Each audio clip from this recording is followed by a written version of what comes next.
På vores tur til Lolland Falster og Møn denne weekend var der ret kraftig vind. Og selvom der var kraftig sidevind, synes jeg ikke, at man kunne mærke på bilen, at jeg havde campingvognen bagpå.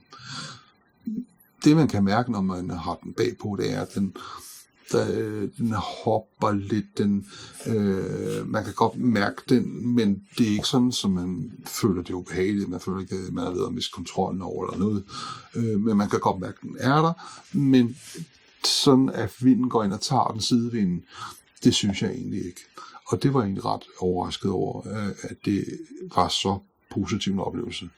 Jeg havde nok frygtet lidt mere, at med en stor campingvogn på og en kraftig sidevind, at man sådan, godt kunne slinge lidt.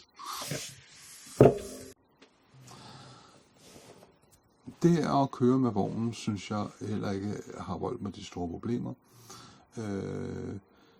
Jeg kan godt se, at når jeg bakker med min baksensor, så skal jeg være lidt ekstra forsigtig på speederne, for ellers så bremser bilen. Men det kan sagtens lade sig gøre. Og jeg er bestemt ikke en stor ekspert i at bakke med trailer eller campingvogn. Men jeg kunne faktisk godt finde ud af det første gang. Køkkenet er nogenlunde fornuftigt stort til, at man også kan lave mad herude. Der er faktisk også plads over ved siden af vasken, til at man kan stå og skære nogle grøntsager, eller hvad man nu har brug for. Og der er lavet et lille spækbræt, eller skærebræt, som er tilpasset af vasken, som giver en noget ekstra arbejdsplads. Og ligeledes er der så også blevet lagt en plade oven på gasblusset. Så jeg synes faktisk, at der er rigtig god arbejdsplads, når man skal lave noget mad på. Nedunder er der Dometic køleskab. Vognen her har også et sammenklappeligt bord, som man klapper ned, når man skal sove og lægger hønerne ud på. Men da det er løst, så kan det faktisk tages ud af vognen og bruges udenfor, hvis man har brug for det som et campingbord. Så på den måde er det faktisk ret smart med bordløsningen her. Der findes også en model, har jeg set, som monteres på en fastmonteret svingbar stolpe, der er monteret på sofaen. Og der vil jeg helt klart foretrække den her løsning, fordi det netop kan tages ud af vognen og bruges som campingbord udenfor.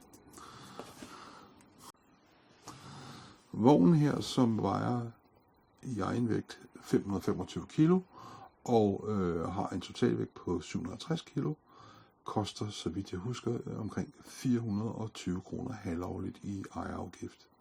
Så det er sådan cirka det samme, som en elbil koster. Men det er jo ikke voldsomt. Sådan en vogn her, det er jo ikke specielt meget overland. Og det kan man så godt give folk lidt ret i, da den her model er en standardmodel. Den findes så også som en offroad-model, hvor den har lidt kraftigere dæk og har nogle barer rundt omkring udvendigt, som gør den lidt mere ro at se på. Men jeg tænker, at på et tidspunkt nok skifter ud bare til lidt grovere dæk på vognen her. Og så skal det nok fungere ganske fint. Og hvis man søger ind på YouTube, kan man se den amerikanske variant af den blive trukket ud igennem ørkener og igennem et terræn, hvor kun offroad køretøjer bør køre. Så på den måde tror jeg, det skal nok fungere rigtig fint. Og selve undervognen på campingvognen her virker som om, at den er rimelig solid.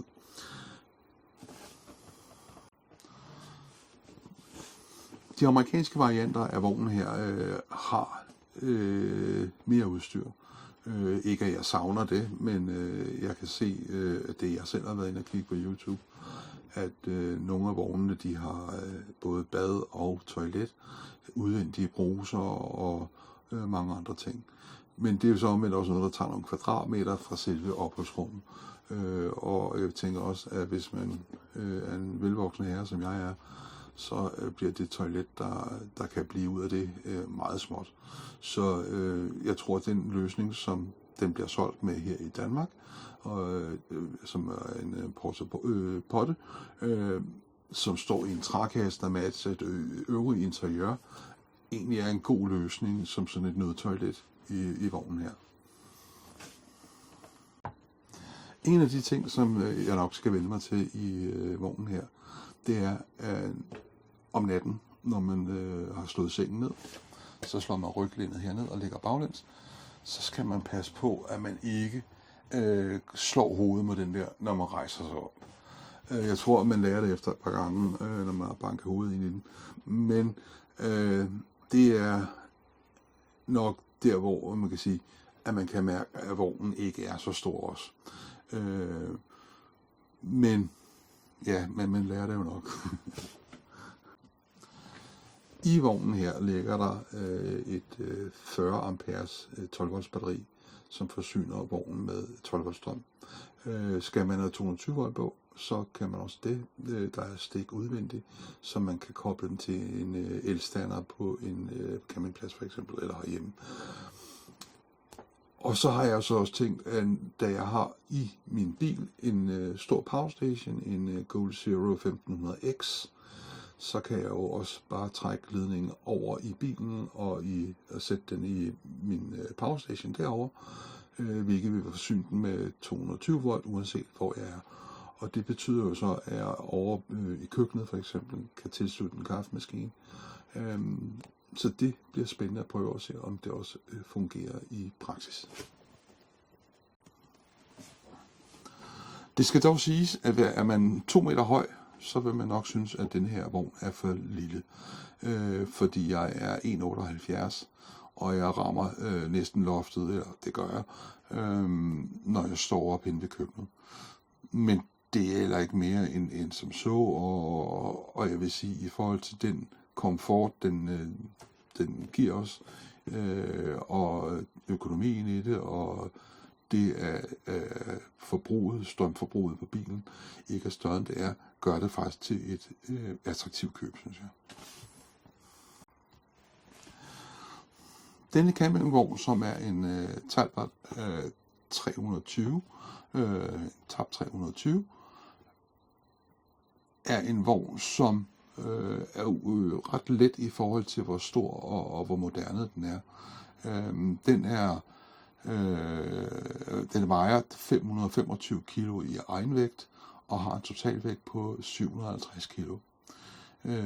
Så det er, hvad en Subaru Solterra må trække, og mange andre elbiler. Så det er en af de få lækre vogne, synes jeg, til en penge, der er til at betale, hvis man kan finde den brugt.